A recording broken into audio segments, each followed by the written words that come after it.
अस्सलामुअलैकुम। इस वीडियो में हम एक सिंपल प्रोग्राम लिखेंगे जो कि आपकी टर्मिनल की कमांड को सिमुलेट करेगा, that is ls pipe grep dup. So let's just run the command in a terminal to see what this command does. ls grep dup and जब मैं कमांड रन की, this is sample output. As we all understand, इस command ने आपके दो process के बीच में inter process communication करवाई है। पहला प्रोसेस ने आपके एलिस की कमांड चलाई, उसकी जो भी आउटपुट थी वाया पाइप राउट हुई ग्रेप को। ग्रेप इज अनदर प्रोसेस जिसने उसे प्रोसेसिंग की, उसमें से स्ट्रीम में से टेक्स्ट स्ट्रीम में से वो तमाम एंट्रीज जो डुप वाली थी उनको स्क्रीन पे डिस्प्ले कर दिया। एज वी कैन सी, मैं अगर सादा एल करता हूँ तो I have all this files in this folder, लेकिन ls grep dup ने सिर्फ वो वाली फाइल्स दिखाई हैं जिनके अंदर dup की वर्ड आ रहा है। तो let's just run the program first and then we'll talk about the code again. इस प्रोग्राम को कंपाइल करते हैं gcc dup ipc.c and /a.out and just as expected you can see कि इसकी आउटपुट वही है जो कि हमारी कमांड की थी। So now let's dive down into the code and C के कोड में हो क्या रहा है। कोड आपका सिंपल है। इसमें हमने किया ये कि हमने इसमें दो चाइल्ड क्रिएट किए हैं। एक पेरेंट प्रोसेस है, it creates to children and it is must be very obvious कि आपका एक चाइल्ड जो है आपका ls की कमांड रन करेगा और दूसरा चाइल्ड आपका grep की कमांड रन करेगा। And then obviously we would like कि आपके दोनों चाइल्ड आपस में कम्युनिकेट करें and communication would be done via a pipe. So let's just begin with the code. We create the pipe first because we want कि आपके दोनों children same pipe inherit करें and they should be able to communicate with each other. Pipe create किया, it has to be done before the fork command.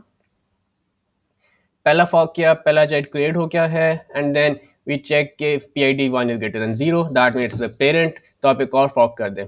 इस statement के बाद essentially आपके पास एक पेरेंट है और उसके दो चिल्ड्रन है, राइट। अब नीचे आते हैं, हमारा मेन कोड है, इसमें हमने चेक लगाया PID1 equal to 0, that means this is a child 1 and then we have one other statement that checks for PID2 equal to 0, that would be child 2। यहाँ पे चाइल्ड 2 का कोड आएगा and then and just to be sure कि सिर्फ ये वाला code आपका parent ही चलाए, हमने एक चेक लगा दिया है that says PID1 greater than 0 and PID2 greater than 0. So that would only be the parent program because उसको दोनों PID1 में भी और PID2 में भी दोनों चिल्ड्रन की PIDs रिटर्न हुई हैं। And then it does the simple things, उसने अपना राइट एंड क्लोज किया, वेट PID कॉल की दोनों चिल्ड्रन के ऊपर, so that waits for both the children, specifically PID1 और PID2 वाले, and then it does an exit 1 on itself. So let's just study the code. Code में क्या हो रहा है। कोड सिंपल है। हमने चाइल्ड 1 के अंदर FD0 को क्लोज किया, that's your std in, right. उसके बाद हमने इसका दिस क्लोज FD0 किया, दैट इज सिंपली टू आपके पाइप के डायरेक्शन को फिक्स करने के लिए, so that we can ensure that कि ये वाला चाइल्ड सिर्फ राइट करेगा, क्योंकि हमने राइट करना है तो we need to make sure कि इसका रीड एंड पाइप का क्लोज हुआ हुआ है। And then this is where we start with the writing part. हमने std आउट को, ठीक है, 0 1 होता है, 0 पे std in, 1 पे std आउट होता है, तो we have close std out here, close 1 के थ्रू। इस प्रोसेस के लिए, इस चाइल्ड के लिए std आउट क्लोज हो गया and then we replace the open end, जो हमने अभी डिस्क्रिप्टर क्लोज किया है उसकी जगह पे हमने रिप्लेस कर दी है FD1 को। FD1 is the right and for the pipe, so that means आपका जहाँ पे std आउट था उसकी जगह रिप्लेस हो गया है पाइप का राइट एंड। तो एसेंशियली आप प्रोग्राम जब भी कोई अपनी आउटपुट करने की कोशिश करेगा std आउट पे, उसको std आउट की जगह आपके पाइप का रेफरेंस मिल जाएगा। अब हमने exec lp किया, exec lp ls and null, ये आपके प्रोग्राम का पाथ है ls and this is argument 1 to the process, हमने इसको पास किया है, and null that means there no further parameters. And ये वाली कमांड सिर्फ मैंने एज अ रेफरेंस लिखी है so that we understand this fact कि अगर आपके exec की कमांड सक्सेसफुल है तो this command can never run, क्योंकि आपकी सारी की सारी बाइनरी रिप्लेस हो चुकी हुई है। Now understanding the code for child 2, that is also similar. इस केस में हमने इसका FD1 क्लोज किया, ठीक है, that is to fix the direction for the pipe once again, क्योंकि इसने आपके पाइप से रीड करना है तो हमने पाइप का राइट एंड क्लोज कर दिया ताकि पाइप की डायरेक्शन फिक्स हो जाए।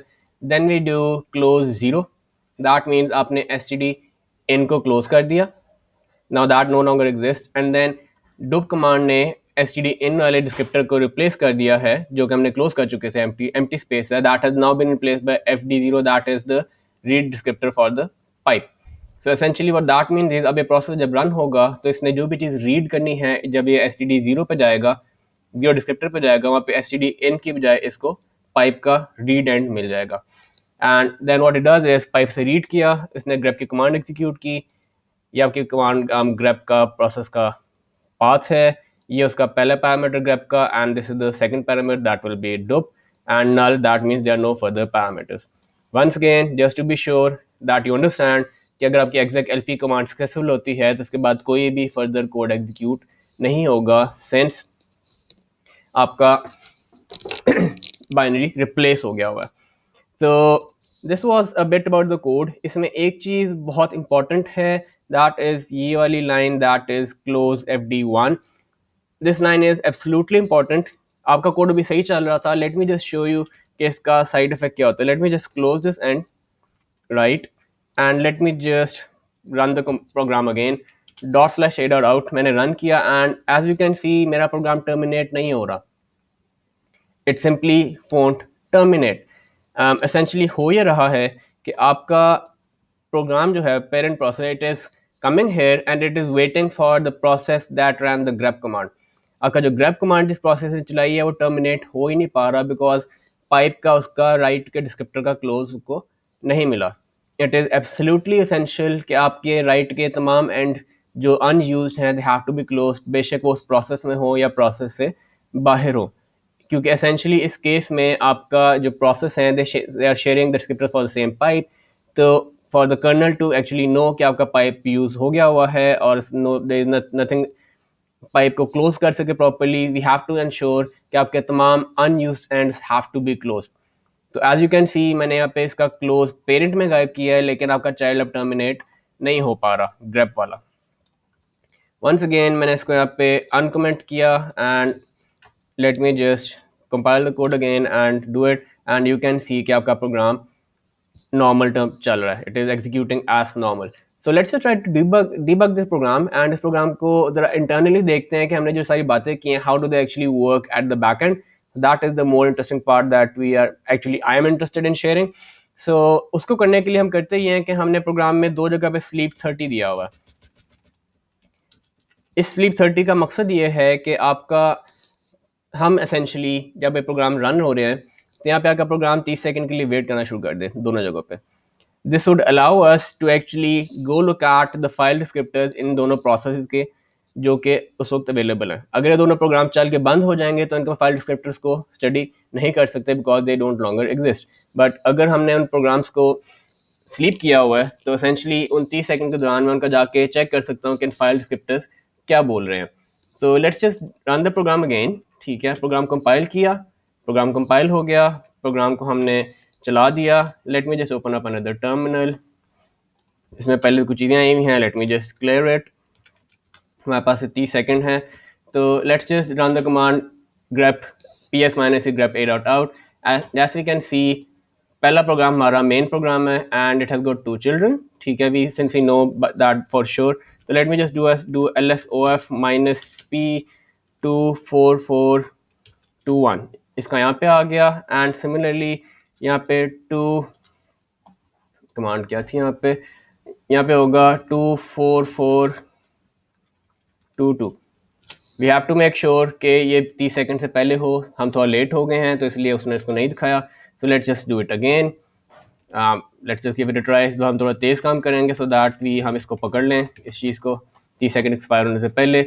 So let's just run the program again. Program चल पड़ा है. Let's just open up the terminal quite quickly. ps-e grep a.out lsof 24450 and यहाँ पे होगा lsof 24451. एंड यस, हमारे पास दोनों चिल्ड्रन के पाइप्स की उसके फाइल डिस्क्रिप्टर का टेबल हमारे सामने आ गया. वो चाइल्ड टर्मिनेट भी हो जाए हमें उससे कंसर्न नहीं, हमने उनका टेबल तो ओपन कर लिया हुआ है. That's what we are interested in. So let's just see हुआ क्या है.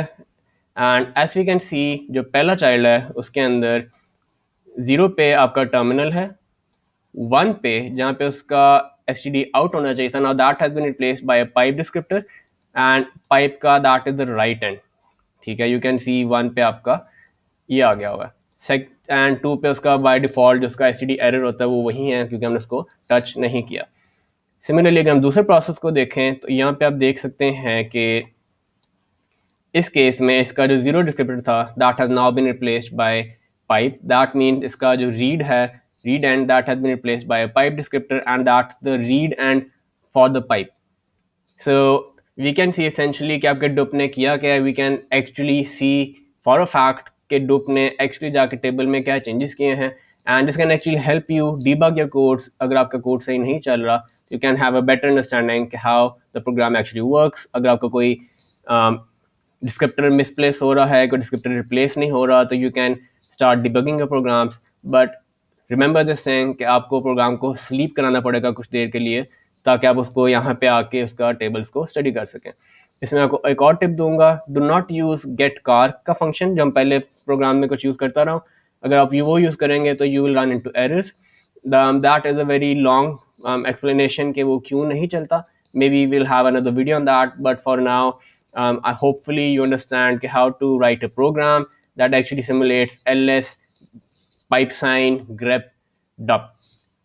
आप इसके डिफरेंट कॉम्बिनेशन ट्राई कर सकते हैं, this is not limited, you can have any other combination of programs. अगर आपने दो दफा पाइप साइन करना है, आप तीन चाइल्ड प्रोसेस बना लें, so on and so forth, तो you have got the basic code structure available जिसको आप मॉडिफाई करके डिफरेंट प्रोग्राम्स ट्राई कर सकते हैं, अपनी अंडरस्टैंडिंग को टेस्ट कर सकते हैं एंड मोर इम्पॉर्टेंटली आप ये देख सकते हैं कि आपके फाइल डिस्क्रिप्टर में क्या चेंजेस हो रहे हैं। तो I guess this was a very useful video, आपको उसका काफ़ी फ़ायदा होगा। अंटिल नेक्स्ट वीडियो, अस्सलाम वालेकुम।